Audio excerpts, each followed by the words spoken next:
السلام عليكم ورحمة الله وبركاته. الحمد لله الحمد لله وكفى وسلام على عباده الذين اصطفى. أما بعد فأعوذ بالله من الشيطان الرجيم. بسم الله الرحمن الرحيم. إنما يريد الله ليذهب عنكم الرجس أهل البيت ويطهركم تطهيرا. وقال النبي صلى الله عليه وسلم: الحسن والحسين سيدا شباب أهل الجنة، أو كما قال النبي عليه الصلاة والسلام. اللهم صل على محمد وعلى آل محمد كما صليت على إبراهيم وعلى آل إبراهيم إنك حميد مجيد. اللهم بارك على محمد وعلى آل محمد كما باركت على إبراهيم وعلى آل إبراهيم إنك حميد مجيد. বুজুর্গানে মোহতারাম, আজ 1448 হিজরি মুহররম মাসের 10 তারিখ, ঐতিহাসিক এক কালো অধ্যায় ইসলামের ইতিহাসে নির্মম একটি ঘটনা সংঘটিত হয় এদিনে। পৃথিবীর শুরু লগ্ন থেকে আজ পর্যন্ত বলা যেতে পারে ইসলামের উপর, মুসলমানদের উপর যত নির্যাতন জুলুম অত্যাচার হয়েছে, তার মধ্যে ওই দিনের ওই জুলুম, ওই দিনের ওই নির্মম অত্যাচার 3 দিন ব্যাপী নবীর পরিবারের উপর ইয়াজিদ বাহিনীর পক্ষ থেকে ওনারা যে পরিমাণ অত্যাচারিত হয়েছিলেন, সম্ভবত পৃথিবীর ইতিহাসে এরকম বর্বরতা আর দেখা যায় না। দৃষ্টান্তহীন এক জুলুম সেদিন সাক্ষী হয়েছে।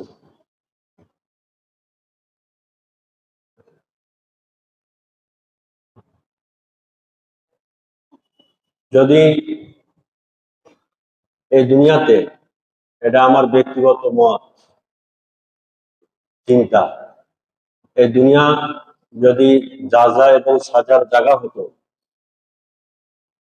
বিনিময় প্রতিশোধের জায়গা হতো দুনিয়া, ভালো কাজ করলে দুনিয়াতেই ফল মিলবে, মন্দ কাজ করলে দুনিয়াতেই সাজা পেয়ে যাবে, এরকম ফয়সালা সিদ্ধান্ত যদি আল্লাহ নিতেন, তাহলে আমার ধারণা 10ই মুহররম, যেদিন নবীর পরিবারের উপর 72 জনের মধ্যে 17 জন নবীর পরিবারের সদস্য ছিল। সর্বপ্রথম যিনি জীবন দিচ্ছেন ওই কারবালার ময়দানে, ছোট্ট একটি দুধের বাচ্চা আলী আকবর, ওই দিন, এটা আমার মত, ওই দিন আল্লাহ তাআলা কিয়ামত কায়েম করে দিতেন, এই দুনিয়া আল্লাহ ধ্বংস করে দিতেন। নবীর পরিবারের সদস্যদের শরীরের এক একটা ফোঁটা রক্তের মূল্য সারা পৃথিবীর সমস্ত ইমানদার অলি গৌস কুতুব আবদাল, তাদের জীবনের মূল্য থেকে নবীর পরিবারের সদস্যদের শরীরের এক একটা ফোঁটা রক্তের মূল্য অনেক বেশি, অনেক বেশি। আহলে বাইত তাদেরকে বলা হয়। নবীজি সাল্লাল্লাহু আলাইহি সাল্লাম হাদিসের মধ্যে অনেক জায়গায় আমাদেরকে সাবধান করে দিয়েছেন আহলে বাইতের বিষয়, আহলে বাইতের বিষয়। তিরমিজি শরীফের মধ্যে রিওয়ায়াত আছে, ইবনে মাজার মধ্যে আছে, বুখারী শরীফের মধ্যে আছে, আলা উযাক্কিরুকুমুল্লাহ ফি আহলি বাইতি, তিনবার বলছে। 3787 নম্বর হাদিস, তিরমিজি শরীফে। আলা উযাক্কিরুকুমুল্লাহ ফি আহলি বাইতি, আমি তোমাদেরকে আল্লাহর ভয় প্রদর্শন করেছি।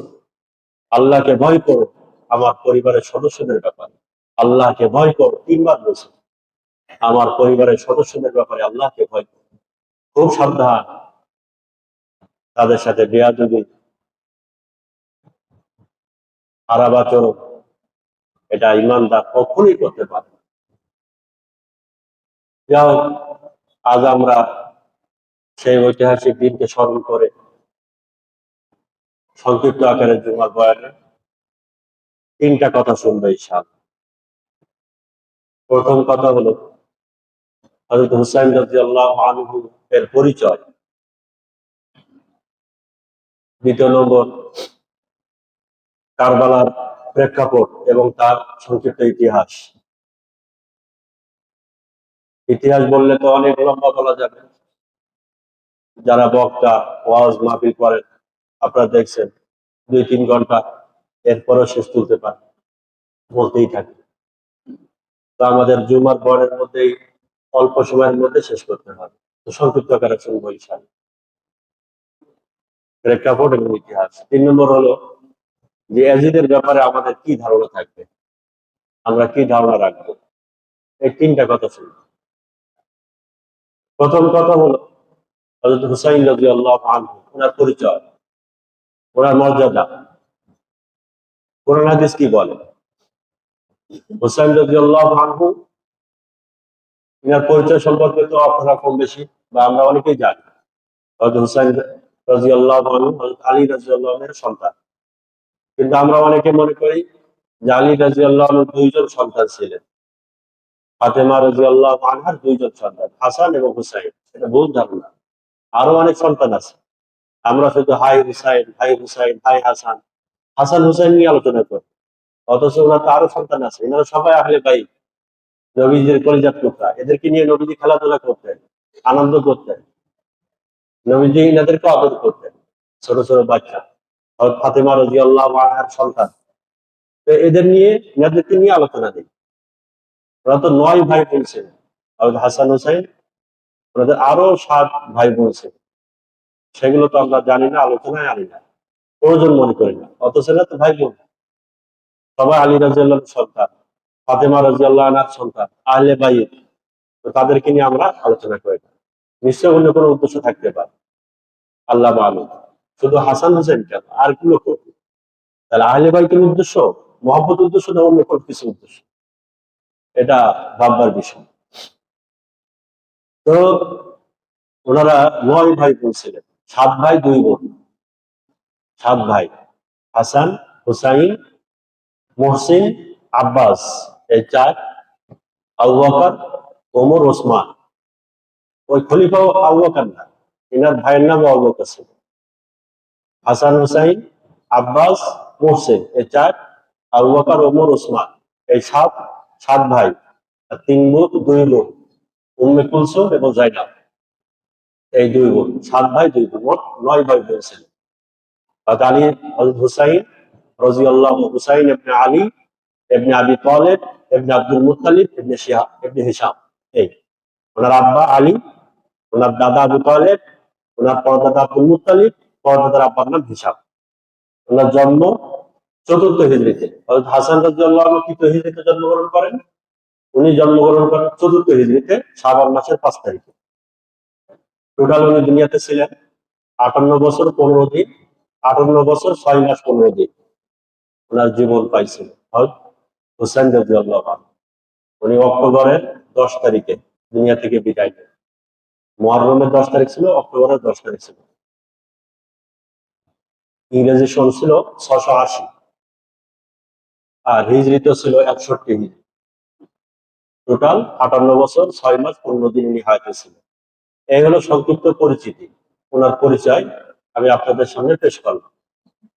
ওনার সন্তান কয়জন ছিল এর মধ্যে ইখতিলাফ আছে, আপনারা দেখবেন বিভিন্ন মতভেদ আছে। অনেকে বলছেন 11 জন সন্তান ছিল হযরত হুসাইন রাদিয়াল্লাহু আনহু।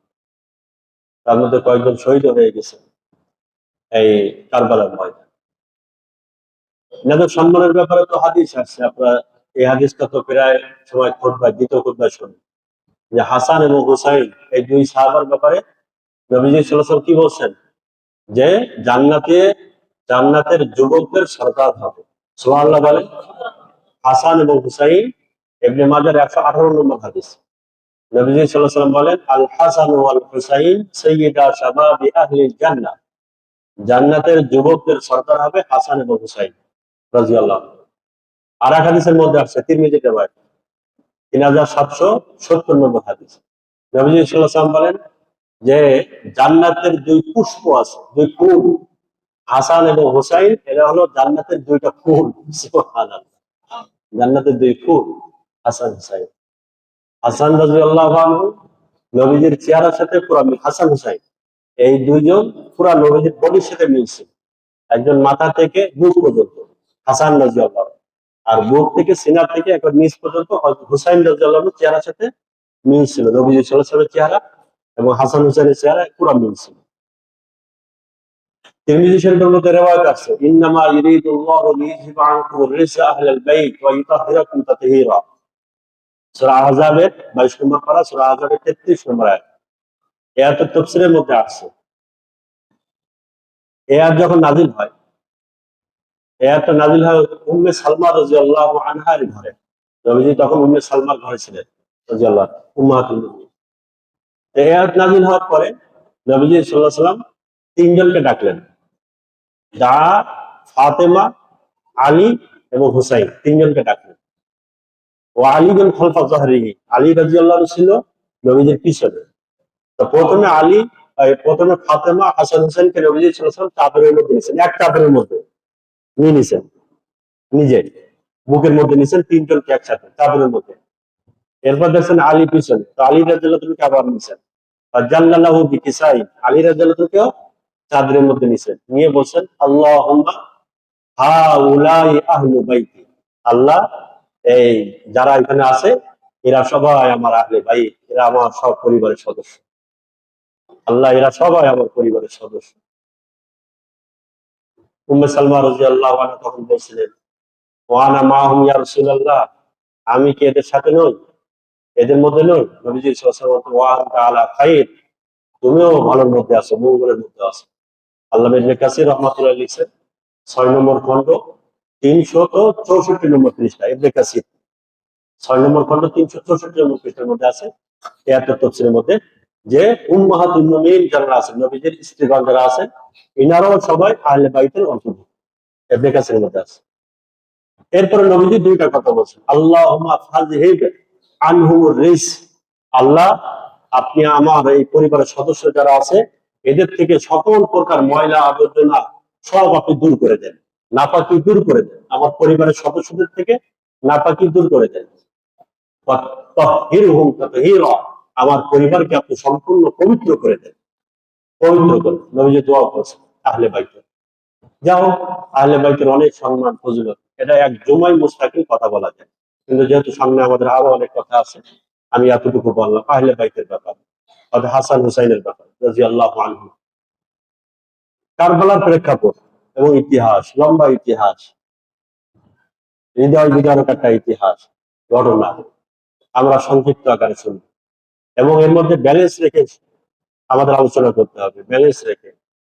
অতি উৎসাহী হওয়া যাবে না, যে কোনো ইতিহাস শোনা যাবে না, পড়া যাবে না। আল বেদায়া ওয়ান নিহায়ার মধ্যে আছে, আমি আল বেদায়া ওয়ান নিহায়া থেকে বলছি, 11 নম্বর খণ্ডের মধ্যে আছে এই ঘটনাটা, আমি শিখার থেকেই বলতেছি। আল্লামা ইবনে কাসির রাহমাতুল্লাহ আলাইহি আল বেদায়া ওয়ান নিহায়ার লেখক, তাফসীরের কিতাবের লেখক, আল বেদায়া ওয়ান নিহায়া এর মধ্যে আছে 60 হিজরিতে হযরত মুআবিয়া রাদিয়াল্লাহু আনহু উনি ইন্তেকাল করেন। 60 হিজরি, খুব খেয়াল করতে হবে, 60 হিজরিতে উনি ইন্তেকাল করেন হযরত মুআবিয়া রাদিয়াল্লাহু আনহু। উনি ছিলেন শামে, সিরিয়া। কারবালার ইতিহাস অনেক শুনছেন আপনারা, আজকে শুনেন, হয়তো একটু ভিন্ন লাগতে পারে আপনাদের, তবে খুব মনোযোগ সহকারে শুনবেন এবং শুরু থেকে শেষ পর্যন্ত ভালো করে শুনবেন, স্মরণ রাখবেন, মুখস্থ করবেন, বাসায় গিয়ে অন্যদেরকে জানাবেন। 60 হিজরি হযরত মুয়াবিয়া রাদিয়াল্লাহু আনহু ইন্তেকাল করেন সিরিয়াতে। উনি সিরিয়াতে থাকতেন, শাম। হযরত হুসাইন রাদিয়াল্লাহু আনহু গিয়েছিলেন মদিনাতে। বাকি মুয়াবিয়া রাদিয়াল্লাহু আনহু রাজত্ব ক্ষমতা তো পুরোটা নিয়েছিল, মক্কা, মদিনা, ইরাক, শাম এসব নিয়েই ওনার রাজত্ব ক্ষমতা ছিল। হযরত মুয়াবিয়া রাদিয়াল্লাহু আনহু ইন্তেকালের আগে ৬০ হিজরিতে ইন্তেকালের আগে উনি পরামর্শ করেছেন সাহাবাদেরকে নিয়ে যে আমার তো একেবারে শেষ মুহূর্তে, সন্নিকটে মৃত্যু, তা আমার মারা যাওয়ার পরে আমির কে হবে, খলিফা কে হবে, উনি মশওয়ারা করেছেন। মশওয়ারা করে উনি ইন্তেকালের আগেই সিদ্ধান্ত নিয়েছেন যে আমি মারা যাওয়ার পরে আমার ছেলে ইয়াজিদ সে হবে খলিফা, শাসক, আমার এই রাজত্বের, এই দেশের সে হবে খলিফা, শাসক। উনি ফয়সালা করলেন, এরপর উনি দুনিয়া থেকে বিদায় দিলেন। ইয়াজিদের হাতে অনেকে বায়াত গ্রহণ করলো, কিন্তু বহু মানুষ বায়াত গ্রহণ করলো না এই মুয়াবিয়ার ইন্তেকালের পরে রাদিয়াল্লাহু আনহু। ইয়াজিদের হাতে অনেকে বায়াত গ্রহণ করে নাই, সিরিয়াতে করে নাই অনেকে, কুফাতে অনেকে করে নাই, মক্কা মদিনাতে অনেকে করে নাই, অনেকে করে নাই। তো ইয়াজিদ একটু চিন্তায় পড়ে গেল যে অনেক মানুষ এখনো আমার হাতে বায়াত গ্রহণ করতেছে না, দেশ চালানো কঠিন হয়ে যাবে, সবাই যদি এক না হয়, আমার পক্ষে না আসে। তো ইয়াজিদ চিন্তা করলো যে হুসাইন রাদিয়াল্লাহু নবীজি সাল্লাল্লাহু আলাইহি ওয়াসাল্লামের কলিজার টুকরা, এই মুহূর্তে সবচেয়ে আস্থাভাজন প্রিয় পাত্র সমস্ত সাহাবাদের, সেটা হলো হযরত হুসাইন রাদিয়াল্লাহু, তিনি হায়াতে আছেন এবং মদিনাতে আছেন। আমি যদি তাকে কনভিন্স করতে পারি, তাকে আয়ত্ত করতে পারি, তাহলে দেখা যাবে এই হুসাইনের দেখা দেখি অন্যরা সবাই আমার হাতে বায়াত গ্রহণ করবে। বাতিল ফিরকারা যেটা চায় বর্তমান জগতে, বর্তমান দেশের সাথে আপনারা মিলাবেন, আমি মিলাবো না, আমি মিলালে ঝামেলায় পড়বো, আমি বিপদে পড়বো, আপনারা পরে ডিস্টার্ব করবেন। তো আপনারা মিলাবেন বর্তমান প্রেক্ষাপটের সাথে এই ঘটনাগুলা, আগের ঘটনার সাথে বর্তমান প্রেক্ষাপট আপনারা মিলাবেন শুধু। যে একটা বাতিল প্রতিষ্ঠিত হওয়ার জন্য কিছু কিছু মার্কামার স্টার, যারা ভালো আলেম, দক্ষ, যাদেরকে মানুষ অনুসরণ করে, ফেমাস আলেম ওলামা, এদেরকে খরিদ করার চেষ্টা করে, আয়ত্ত করার চেষ্টা করে, কাছে টানার চেষ্টা করে। এর যদি বাগাইতে পারি, এর জায়গা থেকে অনেক মানুষ আমার এই বাতিলটা ভালোভাবে ছড়াইতে পারে, সুন্দরভাবে চালাইতে পারবে। এই যে এই চিন্তাটা করবো। বর্তমান তো এগুলো হয় না, হয় হঠাৎ চিন্তা করলে একটা আলেম এদিকে হয়ে গেছে, কি ব্যাপার, এ আবার ওদের সাথে জুড়লো কবে, কেমনে কেমনে হয়ে গেছে, হয়ে যায়। যাই হোক, তো হুসাইন রাদিয়াল্লাহুকে কাছে টানার জন্য ওই সময়ে মক্কায় যে গভর্নর ছিল, ইয়াজিদের বানানো গভর্নর মক্কাতে ছিল ওলীদ বিন উতবা, তার নাম। এই ওলীদ বিন উতবার কাছে চিঠি পাঠালো যে তুমি মদিনাতে যাবা, গিয়ে হুসাইনকে রিকোয়েস্ট করবা, বাধ্য করবা, সেজন্য আমার হাতে বায়াত গ্রহণ করো। ওলীদ বিন উতবা গেল মদিনাতে, গভর্নর মক্কা। হুসাইন রাদিয়াল্লাহুকে সে বলল যে আপনি বায়াত গ্রহণ করেন। উনি কোনো কায়দা রাজি হলেন না, অসম্ভব, আমি তার মধ্যে যোগ্যতা দেখি না। অনেক কারণ আছে বায়াত গ্রহণ না করার, কেন বায়াত গ্রহণ করলেন, কারণ আছে, অনেক কারণ আছে, আমি সামনের দু একটা বলবো। এখন মুয়াবিয়া রাদিয়াল্লাহু আনহু, আপনাদের প্রশ্ন আসতে পারে তাহলে মুয়াবিয়া কেন বানালেন?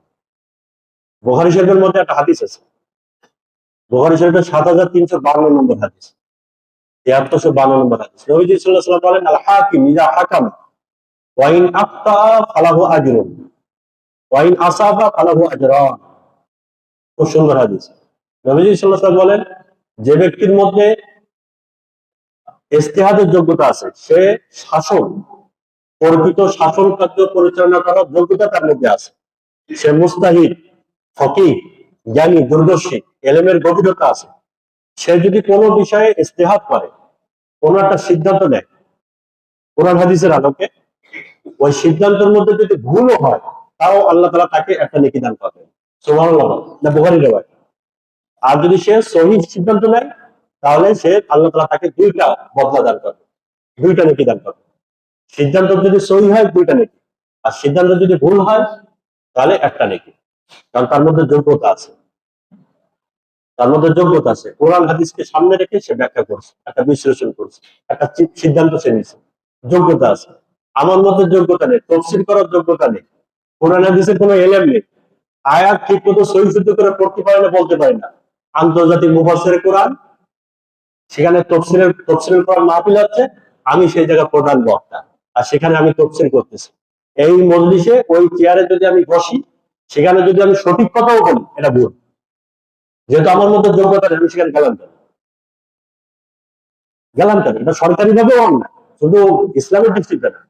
ডাক্তারের সার্টিফিকেট নেই, সে সিস্টেম অনুযায়ী সে পড়াশোনা করে নাই, কিন্তু সে কাটা পাড়া জানে, ডাকাতি করতে করতে, চুরি চালাতে চালাতে মোটামুটি অনেক কিছু শিখে ফেলছে, কেমনে কেমনে কাটতে হয় ফাটতে হয়। এখন সে যদি ওটির মধ্যে যায় ডাক্তারের সাথে, আমি কাটা ফাড়া ভালো বুঝি, আমি ছেড়ে দিচ্ছি, সবকিছু করে দিচ্ছি, আমি সেলাইটা আপনি করে দিয়ে, কি অনুমতি আছে তার জন্য? সে ডাক্তার থেকে দ্রুত কাটতে পারতেছে, ফাটতে পারতেছে, ভালো অভিজ্ঞতা আছে, তার অনুমতি আছে না? কেন? তার তো যোগ্যতা নেই, অভিজ্ঞতা নেই, ফাটতে পারলেও তার জন্য অন্যায়। ডাক্তার থেকে যদি সে সুন্দরভাবে নিখুঁত ভাবে কাটতে পারে, এটাও তার জন্য অন্যায়। কেন? তার সে ডিগ্রি নেই, সার্টিফিকেট নেই, সহিভাবে করলেও অন্যায়। আর যদি সার্টিফিকেট থাকে, ড্রাইভিং লাইসেন্স আছে, অ্যাক্সিডেন্ট করছে, দুর্ঘটনার শিকার হয়ে গেছে, তার ফাঁসি হবে না। কেন? তার যোগ্যতা আছে, একটা দুর্ঘটনা ঘটে গেছে। ঠিক তদ্রুপ যদি কারোর মধ্যে তফসিলের যোগ্যতা থাকে, ইজতিহাদের যোগ্যতা থাকে, ইজতিহাদের আলোকে কোরআন হাদিসকে সামনে রেখে যদি সিদ্ধান্ত নেয়, ভুল হলেও নাকি। আর যদি যোগ্যতা না থাকে, তফসিরুল কোরআন একটা তফসিরের কিতাব লিখছে, হ্যাঁ, ওনার একটা তফসিরের কিতাব আছে, আপনারা পড়বেন, ওনার কি তফসিরের যোগ্যতা ছিল? এটা দেখতে হবে। উনি কোন মাদ্রাসায় লেখাপড়া করছিলেন, খোঁজ খবর নিতে হবে। উনি কার সান্নিধ্যে লেখাপড়া করছেন, এগুলো দেখতে হবে। ওনার ওস্তাদকে এগুলো দেখতে হবে, দেখে এবার ওনার তফসিরের কিতাব আপনি পড়েন, নতুবা আপনি গোমরা হবেন, আকীদা নষ্ট হয়ে যাবে। যাও, তো মুয়াবিয়া রাদিয়াল্লাহু আনহু উনি ভালো মনে করে বানাইছিলেন, যখন বানাইছিলেন তখন উনি ঠিক ছিল, তাই সে ঠিক ছিল। কে? মুয়াবিয়া, এই ইয়াজিদ, সে ঠিক ছিল, ভালো ছিল। যখন শাসক হয়ে গেছে, খারাপ হয়ে গেছে, শাসক হয়ে গেছে, শাসক হয়ে যাওয়ার পরে খারাপ হয়ে যায়। তো যখন উনি বানাইছিলেন মুয়াবিয়া তখন ভালো ছিল, কিন্তু পরবর্তীতে সে ডিস্টার্ব হয়ে গেছে। অথবা মুয়াবিয়া রাদিয়াল্লাহু চিন্তা করেছেন দেশ পরিচালনা করার যোগ্যতা আছে, কিন্তু তাকওয়া পরহেজগার লাগলে কমতেছিল, ঘাটতেছিল। এই সমস্ত কারণে হুসাইন রাদিয়াল্লাহু মেনে নিতে পারেনি। আরো একটা বড় কারণ, সেটা হলো বর্তমান জমানে এই জিনিসটা বেশি সমস্যা। এটা আপনারা মিলাবেন, আমি বাইরে আমি বলতে পারতাম, কিন্তু বলবো না। বললে সমস্যা, কেউ মনে করেন আমাদেরকে বলতেছে। বর্তমান জমানায় এই ক্ষেত্রটা আছে। হুসাইন রাদিয়াল্লাহু এটা চিন্তা করছে যে মুয়াবিয়া রাদিয়াল্লাহু উনি খলিফা, এরপরে খলিফা কি হবে? আমার ছেলে খলিফা হবে। হুসাইন রাদিয়াল্লাহু এই জিনিসটা পছন্দ করে। তোমার ছেলে খলিফা হবে কেন? যে যোগ্য সে খলিফা হবে। এই সময় যোগ্য আর কেউ নেই দুনিয়াতে, তোমার ছেলেই যোগ্য। যোগ্য যে হবে সে খলিফা হবে। ছেলে খলিফা হতে হবে কেন? তোমার পরিবারের সদস্য আমির হতে হবে কেন? তোমার পরিবারের সদস্য, হ্যাঁ, আমার ছেলে, আমি মারা যাওয়ার পরে আমার পীর হবে আমার ছেলে, আমি মারা যাওয়ার পরে আমার পীর নাতি হবে আমার স্থলাভিষিক্ত, সে হবে গদিনসীন। কেন? সে যদি অপদত্ত হয়, নালে তুমি বড় আলেম হয়েছো, ঠিক আছে, তোমার ছেলে তো বড় আলেম নাও হতে পারে। নাতিপোতা দাদার মতো অনেক সময় একই হয় না, কম বেশি হয়, হতে পারে না? আমাদের দেশে বহু নজির আছে, আমি নাম ধরে বলতেছি, বহু নজির আছে। দাদা ভালো ছিল, ঠিক, কিন্তু নাতিপোতার তো ডিস্টার্ব। এখন ওই সিলসিলা জারি রাখছে। দাদা যেহেতু ছিল পীর, তাহলে আমিও পীর। ইসলামের সমর্থন করে না। এটা যোগ্যতা অর্জন করতে হবে আপনাকে, যোগ্যতা। দাদা ডাক্তার হলে কি সন্তান অটোমেটিক ডাক্তার হয়ে যায়, না তাকে লেখাপড়া করা লাগে? দাদা যেহেতু ডাক্তার ছিল, তাহলে আমিও ডাক্তার, নামের আগে ডাক্তার লাগাই দিচ্ছি। কেন? দাদা ডাক্তার ছিল। কিন্তু এখন এরকম হয়ে যাচ্ছে, দাদা পীর ছিল, উনি পীর। দাদা আমি ছিল, আমার দাদা আমির, আমিও আমির। কেন তুমি আমির হবে কেন? আমার পরিবারের সদস্যরা আমি ছিল, তাহলে আমিও আমির হবো না? ইসলাম এটা সমর্থন করে যোগ্যতার ভিত্তিতে, পরামর্শের উপরে নির্ভর করে এটা। তো হুসাইন রাদিয়াল্লাহু আনহু এটা চিন্তা করছেন, চিন্তা করে উনি সমর্থন করে নাই। যাও, পরবর্তীতে চলে আসলো, এদিক দিয়ে কুফা থেকে চিঠি আসা শুরু হলো, কুফা থেকে হুসাইন রাদিয়াল্লাহু আনহুর কাছে 150 চিঠি আসছে। কত চিঠি? 150 চিঠি আসছে, 150। হ্যাঁ, 150 মতো চিঠি আসছে হুসাইন রাদিয়াল্লাহু আনহুর কাছে। হুসাইন রাদিয়াল্লাহু কেন গেলেন? প্রত্যেকটা প্রশ্নের উত্তর পাবেন। হুসাইন কেন গেলেন কুফাতে? সাহাবা একরাম নিষেধ করেছিলেন কয়েকজন, হযরত আব্দুল্লাহ বিন জুবাইর, হযরত আব্দুল্লাহ বিন আব্বাস, হযরত আব্দুল্লাহ বিন ওমর, এনারা নিষেধ করেছিলেন আপনি যাবেন না। তারপর উনি যাবেন। তারপর ইনারা বলছেন ঠিক আছে আপনি যান, কিন্তু পরিবার নিয়ে যায় না, আপনার স্ত্রী সন্তানদেরকে নিয়ে যান না, আপনি একা যান। উনি পরিবারকে নিয়ে গেছিলেন। এটাও ছিল খতা। ওলামা কিরাম বলছেন এটাও খতা ইজতিহাদ। মুআবিয়া রাদিয়াল্লাহু আনহু যে কাজ করছেন সিদ্ধান্তের মধ্যে ভুল ছিল, এটা খতা ইজতিহাদ। এই সিদ্ধান্ত, এই যে ভুল, এই ভুলের মধ্যে আল্লাহ তাআলা ওনাকে সওয়াব দিবে। ওনার চিন্তা ঠিক ছিল। মুআবিয়া রাদিয়াল্লাহু আনহু, তো হুসাইন রাদিয়াল্লাহু আনহু একটা ভালো চিন্তা করে উনি গেছেন। একটা ভালো চিন্তা করে, এটাকে খতা ইজতিহাদি বলে। খতা ইজতিহাদি। আদম আলাইহিস সালামকে আল্লাহ তাআলা খাইতে নিষেধ করেছিলেন, উনি খাইছিলেন, এটাকে অন্যায় বলা যাবে, এটা পদস্খলন, এটা হোঁচট। হোঁচট খাইলে অন্যায় হয় না। স্লিপ করে একটা মানুষ পড়ে গেছে, এখন তাকে দোষী বলবে এই রাস্তায় পড়লে কেন? তো হয়ে গেছে দুর্ঘটনা, এটা দুর্ঘটনা, এটা ঠিক হয় না। যেমন পড়ে যাওয়াটা ঠিক হয় নাই, পড়ে গেছে। তো হোসেন রাদিয়াল্লাহু আনহু ওই সময় যাওয়াটা ঠিক হয় নাই, কিন্তু উনি গেছেন। যাওয়ার কারণও আছে। কারণ কি? 150 চিঠি আসছে, মুনাফিকদেরকে উনি চিনতে পারে নাই। ওনার পিতাকে কারা শহীদ করছে উনি ধরতে পারেন, বুঝতে পারে নাই। ওনার পিতাকে যারা শহীদ করছে ওনাকেও তারা শহীদ করছে। একই একই গুরু, সাবাই গুরু, এই ইতিহাস আলাদা। সাবাইরা ওনার পিতাকে মুনাফিকি করে, ষড়যন্ত্র করে, ডেকে, কাছে ডেকে হত্যা করছে। এই সাবাইরাই আবার হুসাইন রাদিয়াল্লাহু শহীদ করছে। যারা এই দাবি করেন হাই হুসাইন, হুসাইনের হত্যাকারীদের বিচার চাই, এরাই হুসাইনের হত্যাকারী। বর্তমান জমানার সাথে মিলাবেন, আপনারা মিলাবেন। অমুক হত্যাকারীর বিচার চাই, আমাদের অমুক নেতা তাকে হত্যা করছে অমুক দিন, তার হত্যাকারীর বিচার চাই। প্রশ্ন করলেন, হয়তো এমন হতে পারে এরাই ওর সাথে জড়িত, এরাই হত্যার সাথে জড়িত। যারা বেশি লাফালাফি করতেছে হত্যার বিচার চাই, অমুক হত্যার বিচার চাই, এরাই এর সাথে জড়িত। হুসাইন রাদিয়াল্লাহু আনহুর ব্যাপারে বর্তমান জমানায় যারা বেশি লাফালাফি করে এরাই জড়িত হত্যার সাথে। হুসাইন রাদিয়াল্লাহু আনহু আব্বাকেও এরা শহীদ করছে। যেমন, তো চিঠি আসার পরে হুসাইন রাদিয়াল্লাহু আনহু চিন্তা করছেন যে এত চিঠি আসতেছে, আপনি আসেন, আপনার হাতে আমরা বায়াত গ্রহণ করবো। আমরা সবাই তো সিরিয়াবাসী, কুফাবাসী, ইরাকের সবাই আমরা চাচ্ছি আপনার হাতে বায়াত গ্রহণ করবো, আপনি খলিফা হবেন। হুসাইন রাদিয়াল্লাহু আনহু ওনার চাচাতো ভাই মুসলিম বিন আকিলকে পাঠালেন কুফাতে। মুসলিম বিন আকিল রাদিয়াল্লাহু আনহু ওনাকে পাঠান, তুমি যাও, গিয়ে দেখো সেখানে অবস্থা দেখো। মুসলিম বিন আকিল চলে গেলেন সেখানে কুফাতে। প্রথম দিন 12,000 কুফাবাসী ওনার হাতে বায়াত গ্রহণ করলো, মুসলিম বিন আকিলের হাতে বায়াত গ্রহণ করছে, মুসলিম বিন আকিলের হাতে, কিন্তু হুসাইন রাদিয়াল্লাহু আনহুর নামে, যে আমরা ওনার নামেই বায়াত গ্রহণ করতেছি, কিন্তু আপনার হাতে, আপনি আছেন তাই, ওনাকেই আমরা খলিফা বানাই। দ্বিতীয় দিন আরো 6,000, মোট 18,000 2 দিনের মধ্যে বায়াত গ্রহণ করলো। মুসলিম বিন আকিল চিঠি লিখলেন হুসাইন রাদিয়াল্লাহু আনহু যে আপনি চলে আসেন, এরা সবাই আপনাকে চায়, আপনি চলে আসেন। তখন হুসাইন রাদিয়াল্লাহু আনহু মদিনা থেকে মক্কা হয়ে কুফাতে আসেন। এই হলো মোটামুটি শুরুর একটা প্রেক্ষাপট। এরপরে মক্কা থেকে কুফা, এর দূরত্ব হলো 1470 কিলোমিটার, 1470 কিলোমিটার দূরত্ব কুফা। ইয়াজিদ কিন্তু কোথায় আছে? সিরিয়াতে। ইয়াজিদ কিন্তু মক্কায় আসে নাই, মদিনাতে আসে নাই, কুফাতেও আসে নাই, কারবালাতেও আসে নাই। কারবালাতেও আসে নাই। কারবালা কুফাতে না, কারবালা হলো কুফা থেকে 74 কিলোমিটার দূরে। কুফা শহর থেকে, কুফা নগর থেকে 74 কিলোমিটার সাইটে হলো কারবালা। কারবালা ফোরাত নদীর একটা শাখা গেছে, ফোরাত একটা বড় নদী, এই নদীর একটা খাল, একটা শাখা, এই শাখা গেছে এই আপনার কুফার পাশ দিয়ে। এই শাখা, ওই ফোরাত নদীর শাখার পাশেই হলো কারবালা, একটা ময়দান, একটা এলাকা, একটা ফাঁকা ময়দান।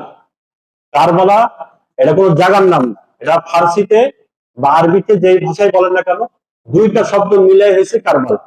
কারবুল ও বালাউন। এই কারবালার মধ্যে কয়টা শব্দ? এটা কিন্তু বাংলা শব্দ না, দুইটা শব্দ আছে এর মধ্যে, আরবি।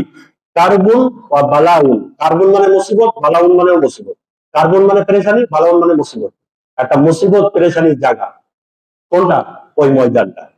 এই জন্য ওই ময়দানটাকে বলা হয় কারবালার ময়দান। কিন্তু ওটা একটা জায়গা, মাঠ ছিল।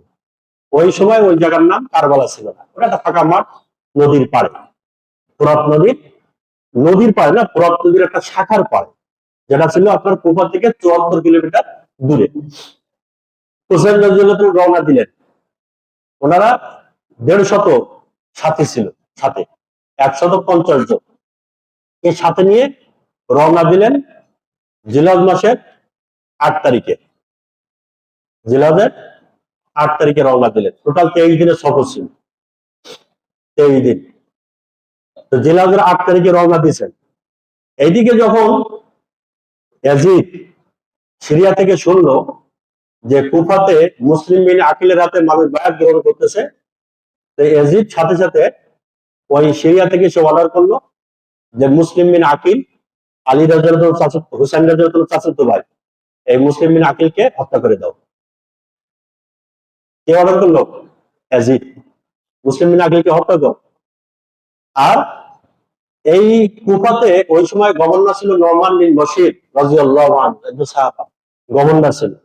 যেহেতু নোমান বিন বশির কোনো পদক্ষেপ নেয় নাই, যে এতগুলি সাহাবা কুফাবাসী তারা মুসলিম বিন আকিলের হাতে বায়াত গ্রহণ করতেছে হুসাইনের নামে, অথচ নোমান বিন বশির একটা গভর্নর ইয়াজিদের পক্ষ থেকে সে কোনো ভূমিকা রাখতেছে না, একে বহিষ্কার করে দিছে নোমান বিন বশির। তারপর থেকে অব্যাহতি দিয়ে দিছে, আমার পক্ষ থেকে তুমি কাজ করবে না, তুমি ওই জেলার প্রধান আউট। তো এরপরে ওখানে ইসলাম অভিষিক্ত করে দিল। ওই জায়গায় পাশে বসরা, এটা তো কুফা, বসরার গভর্নর ছিল উবাইদুল্লাহ বিন জিয়াদ। এর তো আপনারা অনেকে চেনেন, উবাইদুল্লাহ বিন জিয়াদ ছিল বসরার গভর্নর। তাকে দায়িত্ব দিল কুফাতে। এর ডিস্টার্ব ছিল, কট্টর শয়তান ছিল, ইবলিস। এর দায়িত্ব দিল কুফাতে, যে তুমি কুফার, এখন থেকে তুমি কুফার গভর্নর। ভালো। মুসলিম বিন আকিল রাদিয়াল্লাহু আনহুকে যখন শহীদ হত্যা করার নির্দেশ দিল, তো হত্যা করে দিল জিলহজ মাসের 9 তারিখে। ইনারা রওনা দিয়েছেন কয় তারিখে? জিলহজের 8 তারিখ মক্কা থেকে।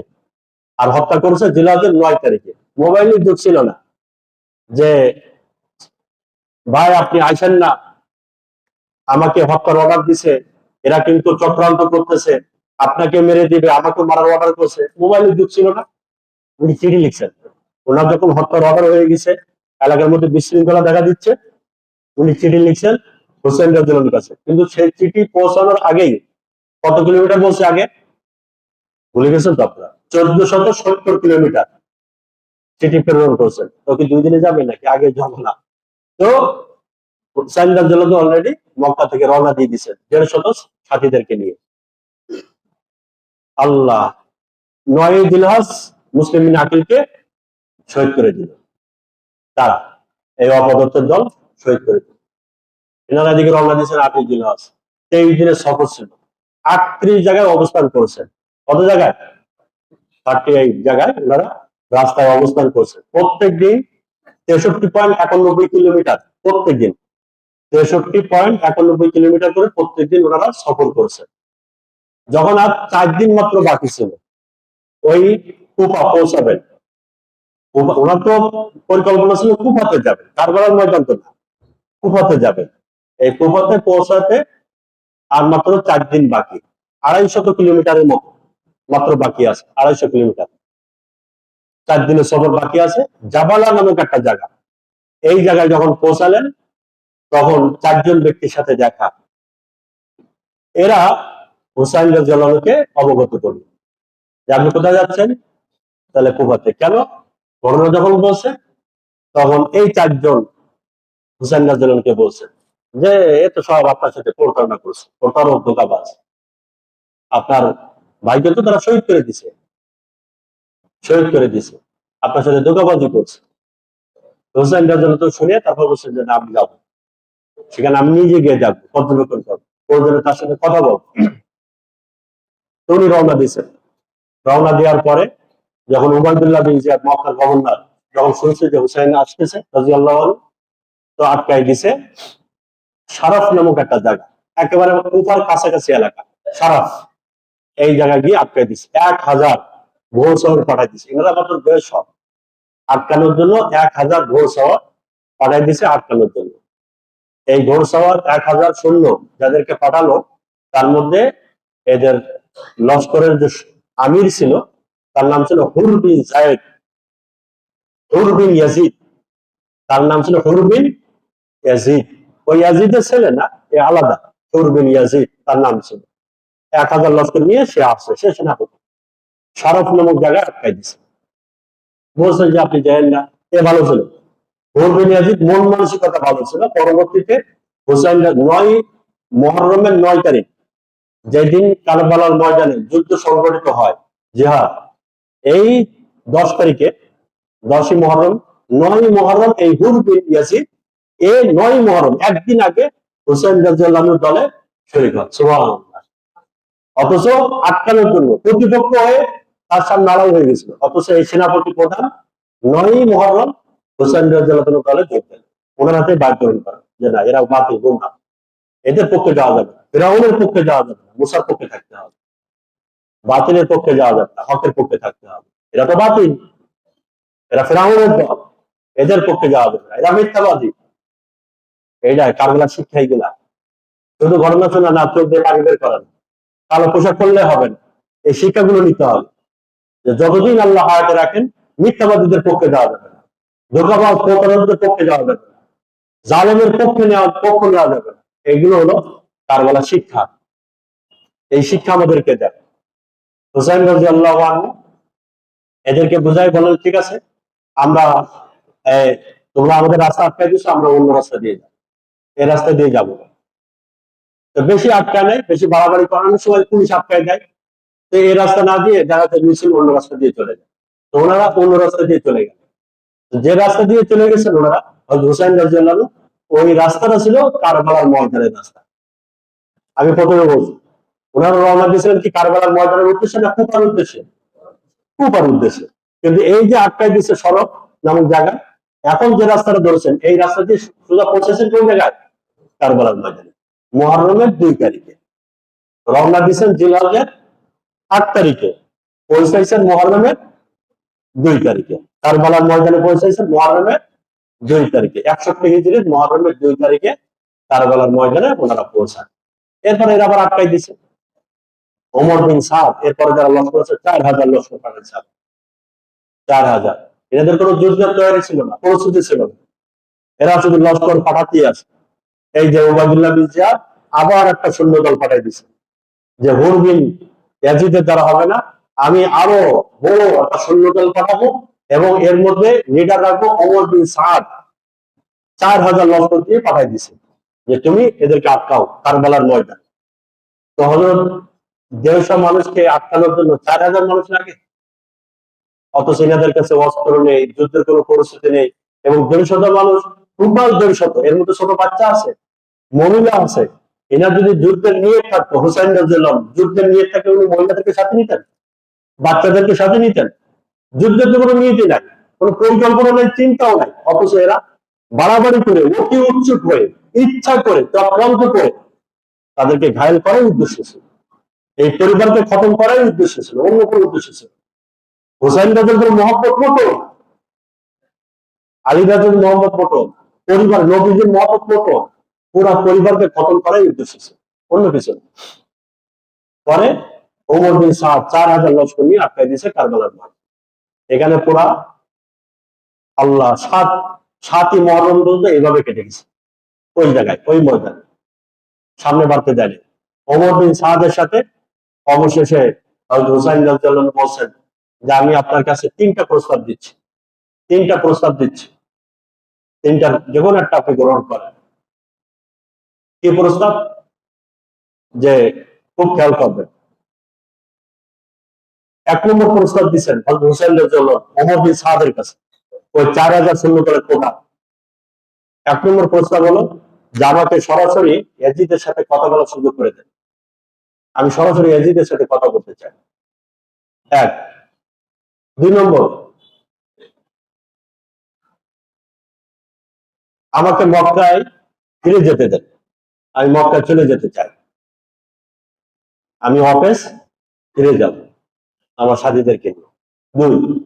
3 নম্বর, মক্কায় যাব না, ইয়াজিদের সাথে তৃতীয় কোনো নিরাপদ জায়গায় আমি সেখানে অবস্থান নিয়েও সেই জায়গায় চলে যাব, এখানে থাকবো, সুযোগ দেন। ওমর বিন সাদ খুশি হলো যে আলহামদুলিল্লাহ এও মোটামুটি ভালো ছিল, কেউ তো চায় না একান্ত খবিস আর ইবলিস না হলে নবীর পরিবারের উপরে আঘাত করবে এরকম দুঃসাহস তো দেখাতে পারে। হ্যাঁ, জঘন্য অপরাধের তো একটা মাত্রা থাকবে, মাত্রা থাকার কথা। এরা অপরাধী কিন্তু মাত্রা ছিল। ওমর বিন সাদ তার অন্তরেও এই প্রস্তাবটা ভালো লাগছে, আলহামদুলিল্লাহ ভালো, তাই তো লড়াই করা লাগলো। সে যখন প্রস্তাব দিল উবাইদুল্লাহ বিন জিয়াদের কাছে, গভর্নর নাকচ করে দিল, না কোনো প্রস্তাব গ্রহণ করা হবে, তিনটা প্রস্তাব তিনটাই নাকচ, আমাদের একটাই কাজ লড়াই, আমরা মোকাবেলা করবো। দেখেন পরে 7ই মহরমের পরে 8,000 সৈন্যদল পাঠালো, 8,000। এবং এই সৈন্যদলের প্রধান ছিল সিমার, সিমার বিন জিলজাউশান। সিমারের নাম তো শুনছেন আপনারা? ইবলিস শয়তানের নাম শুনে নেই কেউ? সারা দুনিয়ার মানুষ ইবলিস শয়তানের চেয়ে সিমার এ আসছে 8,000 সৈন্যদল। আর এই 8,000-এর মধ্যে 500 শুধু সাজিয়ে রাখছে আপনার ফোরাত নদীর তীরে।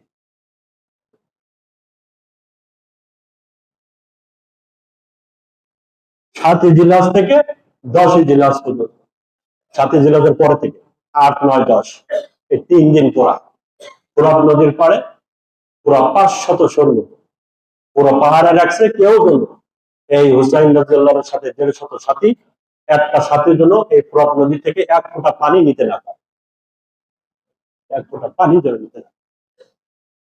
আমি আগে বলছি এই পরিবারের একটা সদস্যদের সম্মান কত, মর্যাদা কত, নবীজির কলিজার টুকরা যারা ছিল, নবীজি এটা বলতেন, আল্লাহ আমি এদেরকে ভালোবাসি, যারা এদেরকে ভালোবাসে তুমি তাদেরকে ভালোবাসো, আল্লাহ এদের সাথে যারা দুশ্মনী রাখে তুমিও তাদের সাথে দুশ্মনী রাখো। নবীজি এভাবে বলতেন। খোদবার সময় নবীজি কোনো কাজ করতেন না, কোনো কথা বলতেন না, খোদবার সময় নিষেধ করতেন, কোনো কথা বলা যাবে না, কোনো কাজ করা যাবে না, কিছুই করা যাবে না। নবীজি খোদবা দিচ্ছেন মসজিদ নবীতে, দেখছেন হুসাইন রাদিয়াল্লাহু মসজিদের মধ্যে ঢুকছে, ছোট বাচ্চা, কিছুই বোঝে না। নবীজি সাহাবাদেরকে ইশারা করছেন রাস্তা দাও, বাচ্চা আসতেছে, ওই বাচ্চাকে কোলে নিয়ে খুতবা দিছে, বাচ্চাকে কোলে নিয়ে খুতবা দিছে। নবীজি সেজদায় যখন যাতেন, সাহাবায়ে বলছে লম্বা সময় নবীজি সেজদায়, ব্যাপার কি? বলছে ওই পিঠে হুসাইন রাদিয়াল্লাহু পিঠে বসে আছে, উঠলে কষ্ট পাবে, ব্যথা পাবে, হয়তো পড়ে যেতে পারে, এই জন্য মাথা উঠাচ্ছেন। কি পরিমাণ ভালোবাসতেন এই বাচ্চাগুলাকে, অথচ 1 ফোঁটা পানি, তাদের কুকুর পানি পান করার অনুমতি ছিল ফোরাত নদী থেকে, কুকুর, জীবজন্তু। কিন্তু এই নবীর পরিবারের সদস্য মানুষ যখন হিংস্র হায়না হয়ে যায়, তখন তার সামনে টোটাল। এই জন্য কোরআনে কারীমের মধ্যে আল্লাহ বলছেন, অনেকে বুঝতে পারেন এই আয়াতগুলা, না বোঝার কিছু নেই, যে অনেক মানুষ দুনিয়াতে এমন আছে যে জীবজন্তু থেকেও নিকৃষ্ট হয়ে যায়। একথা মিথ্যা বলেন, মিথ্যা? সত্য, শতভাগ সত্য, শতভাগ সত্য, জীবজন্তু থেকেও নিকৃষ্ট হয়ে যায়। ওই নবীর দোয়া রসিলা দুনিয়াতে এখনো টিকে আছি আমরা, এটা মাথায় রাখতে হবে। মৃত্যুর আগ পর্যন্ত তিনি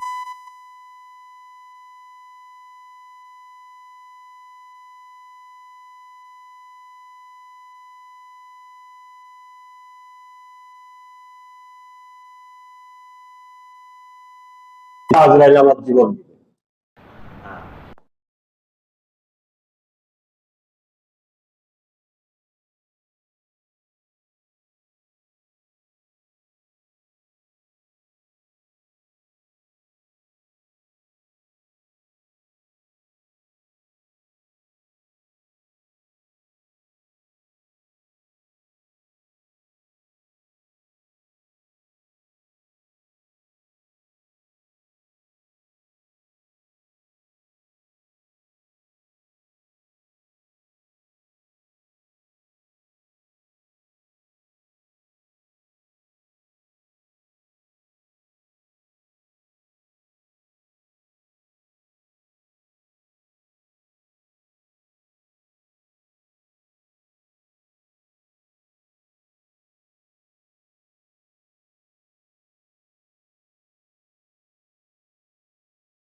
অধিকাংশ শহীদ হয়েছে সব জোহরের আগে, জুম্মার আগে। এরপরে অল্প কিছু বাকি ছিল। হোসেন রাদিয়াল্লাহু তাআলা ওনার স্ত্রী কোলে, ওনার ওই যে আলী আকবর দুধের বাচ্চা এ কোলে ছিল। সেই সময় একটা বর্ষা আছে ওই বুকে বুকে দুধের বাচ্চা বুকে লাগছে, তো সেখানে মায়ের কোলে সেখানেই শহীদ হয়ে গেছে। পিতা দেখতেছে এগুলা, নির্মমত সবকিছু সচক্ষে দেখতেছে, বাপ তার বাচ্চাদের সাহায্য ছিল আঁকি। এরপর জমার পরে আসরের আগ দিয়ে সবাই সবাই বলতে সবাই শহীদ হয়নি, টোটাল 72 জন শহীদ হয়। 72 জন টোটাল শহীদ হয়। এর মধ্যে 17 জন ছিল আহলে বাইত, 17 জন ছিল রসুলের পরিবারের সদস্য, আর টোটাল 72 জন। আর বাকি যারা, এরা এনাদেরকে কয়েদ করে নিয়ে গেছে ওবায়দুল্লাহ বিন জিয়াদ, তার কাছে নিয়ে গেছে, পরবর্তীতে ইয়াজিদের কাছে। এদেরকে আটকে রাখছে কয়েদ করে। 72 জনের পরে আর যারা আছে এদেরকে আটকে রাখছে, আর বাকি 72 জনকে শহীদ করে দিচ্ছে। হযরত হুসাইন রাদিয়াল্লাহু তাআলাকে একেবারে শেষে শহীদ করে দিচ্ছে। প্রথমে আঘাত করছে মালিক বিন নাসির, তার নাম, সে কাঁধে আঘাত করছে মালিক বিন নাসির। আঘাত করার পরে এরপর আঘাত করেছে সিনান বিন আনাস আন-নাখাই, সে আঘাত করেছে এখানে এই বুকের কাছে। সিনান বিন আনাস আন-নাখাই, সিনান বিন আনাস নাকি আঘাত করার পরে উনি পড়ে গেছে, হুসাইন রাদিয়াল্লাহু জমিনে পড়ে গেছে। তখন আসছে সেমার এসে এই মাথাটাকে টোটাল আলাদা করে দিয়েছে শরীর থেকে, দেহ থেকে মাথাটাকে টোটাল আলাদা করে দিয়েছে, নিয়ে একটা প্লেটে রাখছে মাথাটা, নিয়ে উবাইদুল্লাহ বিন জিয়াদ গভর্নর, তার সামনে রাখছে মাথাটা। এই সীমা আমি আপনাদেরকে আগেও বলছি যে দুনিয়ার যদি যাজা সাজার জায়গা হতো, শাস্তির জায়গা যদি দুনিয়াতে হতো, মানুষ অন্যায় করবে, সাথে সাথে কত মানুষ কত অন্যায় করতেছে বর্তমান, অন্যায়ের কোনো শেষ নেই, জুলুমের কোনো শেষ নেই, যে যার মতো জুলুম করে যাচ্ছে বর্তমান। এই বিচার যদি আল্লাহ করতেন, এই দুনিয়াতে কেমন কায়েম হয়ে যেত ওই দিন, মরণের দশে কারবালার ওই দিনই কেমন আল্লাহ কায়েম করে দিত, যে কার সাথে কি করতেছে, কার সাথে কি করতেছে।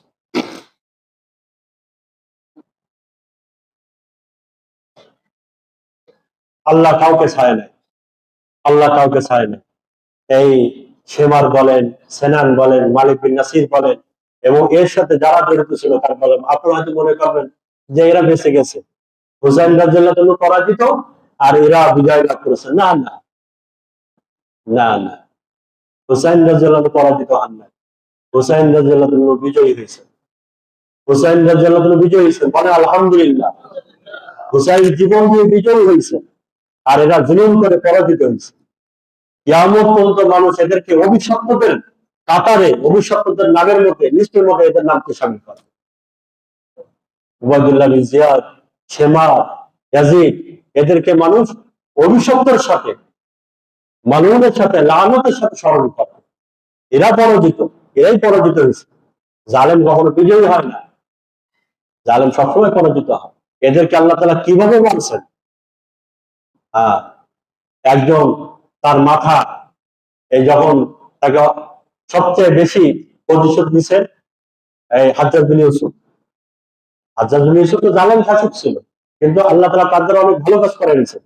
হাজ্জাজ বিন ইউসুফ সে ঘোষণা দিয়েছিল যে কারবালার ময়দানে নবীজির পরিবারের উপরে যারা আঘাত করছে, আমার খেলাফত কালে আমি একটা কাউকে বাঁচায় রাখবো না, একটা কাউকে বাঁচতে দিব না, কাউকে বাঁচতে দিব না, সব কয়টাকে আমি খতম করবো, শুধু তোমরা আমাকে জানাই দিবা যে এই মাস এ জড়িত ছিল, এ জড়িত ছিল। নবীর পরিবারের উপরে আঘাত যারা যারা করছে সবাইকে আমি খতম করবো এলান করছে। জুম্মার নামাজ পড়তে আসছে একজন, জুম্মার নামাজ পড়ছে, হাজ্জাজ বিন ইউসুফ নামাজ পড়তেছে শাহী মসজিদ, আর আরো অনেকে নামাজ পড়ছে বড় মসজিদ। একজন বলতেছে ওই যে একটা মুসলিম দেখতেছেন না, এও ওই কারবালার ময়দানে হুসাইনের বিপক্ষে ছিল, ইয়াজিদের পক্ষে ছিল। তো হাজ্জাজ বিন ইউসুফ জুম্মার নামাজের পরে তার বাড়ি যেতে দেয় নাই, ওই মসজিদের সামনে তাকে হত্যা করে দিয়েছে, মসজিদের সামনে লাশ রাখছে। তো সাপ আসছে, সাপ এসে নাক দিয়ে ঢুকছে, আলবেদায়ের মধ্যে আসছে সব, আমি পুরো ঘটনা বলছি আলবেদায়া থেকে, নাক দিয়ে ঢুকছে, মুখ দিয়ে বাইরে গেছে, দুনিয়াতে আল্লাহ দেখাই দিচ্ছে। ইয়াজিদ কোন অবস্থায় মহামারীতে আক্রান্ত হয়ে দুনিয়াতে, এগুলো দুনিয়ার শাস্তি। দুনিয়ার শাস্তি তো ছোট, দুনিয়ার শাস্তি আমরে বড় কোনো শাস্তি না। গরদান দিয়ে দেওয়া, ফাঁসি তোলা, এগুলো বড় শাস্তি না। বড় শাস্তি তো হলো জাহান্নামের শাস্তি, হলো বড় শাস্তি। এদের পরকালে যে শাস্তিটা হবে এটা হলো কঠিন শাস্তি। তারা সেই অপেক্ষায় আছে। হ্যাঁ, সেই অপেক্ষায় আছে। আল্লাহ তাআলা আমাদেরকে নবী পরিবারের মহব্বত অন্তরে ধারণ করার তৌফিক দান করেন। সর্বশেষ ইয়াজিদের ব্যাপারে আমাদের কি ধারণা? পুরা ঘটনা শুনে যতটুকু আপনারা যতটুকু বুঝছেন, ইয়াজিদ কোথায় ছিল? সে কিন্তু সিরিয়াতেই ছিল, ওখান থেকে বাইরে আনে। উবাইদুল্লাহ বিন জিয়াদ, সেবার এরাই ছিল সরাসরি জড়িত। বাকি ইয়াজিদ দায় মুক্ত হবে না কেন? তার খেলাফতকালে তার তত্ত্বাবধানে তো হয়েছে। আমাদের আগে যিনি ছিলেন আমাদের দেশে, যিনি চলে গেছেন আমাদের ছেড়ে, উনি তো সবাইকে মারে নাই, সবাইকে গুলি করে না। কিন্তু যারা মারছে উনি তো দায় এড়াতে পারবে, দায় এড়াতে পারবে। আপনার খেলাফতকালে তো এই কাজগুলো সংঘটিত হয়েছে। ঠিক এরকম ইয়াজিদ সরাসরি মারে নাই, ঠিক আছে। তবে একটা কথা, ইয়াজিদ কিন্তু এই উবাইদুল্লাহ বিন জিয়াদকে মারতে বলে নাই হুসাইনকে। কোন ইতিহাসে পাবেন না যে হুসাইনকে মারো, তাকে শহীদ করে দাও, হত্যা করো। মুসলিম বিন আকিলকে হত্যা করার জন্য বলছিল, কিন্তু উবাইদুল্লাহ বিন জিয়াদকে বলছিল হুসাইনকে আটকে দাও, সেজন্য কুফাতে আসতেই না। বাকি ইয়াজিদ মারতে বলে না, ঠিক আছে, কিন্তু এরা মারার কারণে, এরা যে মারলো, ইয়াজিদ বিচার করে নাই। ইয়াজিদ কি করে নাই? বিচার করে নাই যে তোরা মারলি কেন, তোদের আমি বিচার কর, বিচারও করে না। এই জন্য ইয়াজিদ কোন কায়দায় পার পাওয়ার সুযোগ নেই, বাঁচার সুযোগ নেই। ইয়াজিদকে আবার কাফেরও বলা যাবে না, আবার সাহাবাও না। সে একজন সাধারণ ইমানদার মুসলমান বলতে পারেন, বাকি কাফের না। বাকি সে অভিশপ্ত বলতে পারে, বা আল্লাহ তাআলা তার হিসাব আল্লাহ তাআলাই বুঝবেন। কাফের বলা যাবে না, আবার সাহাবাও না। সে ওই যেমন একজন ছিল। বাকি তার তত্ত্বাবধানে, তার খেলাফতকালে এত জঘন্যতম একটা কাজ হলো, কিন্তু সে কোনো বিচার সালিশ কিছুই করেনি, বিচার করে নাই। বাকি আল্লাহ তাআলা এদের বিচার আল্লাহ তাআলা করবেন পরকালে। আমরা কি শিক্ষা নেব? সর্বশেষ কথা, শেষ কথা আমি আগেও বলছি যে কারবালা থেকে এটাই শিক্ষা, যে আমরা সর্বদা হকের পক্ষে থাকবো। কিসের পক্ষে? সত্যের পক্ষে, ইনসাফের পক্ষে। ধোঁকাবাজ, প্রতারক, জালেম যারা হবে, আমরা তাদের পক্ষে থাকবো। আল্লাহ তাআলা আমাদের সবাইকে এই সহি হকের পক্ষে থাকার তৌফিক দান করেন। আলহামদুলিল্লাহ।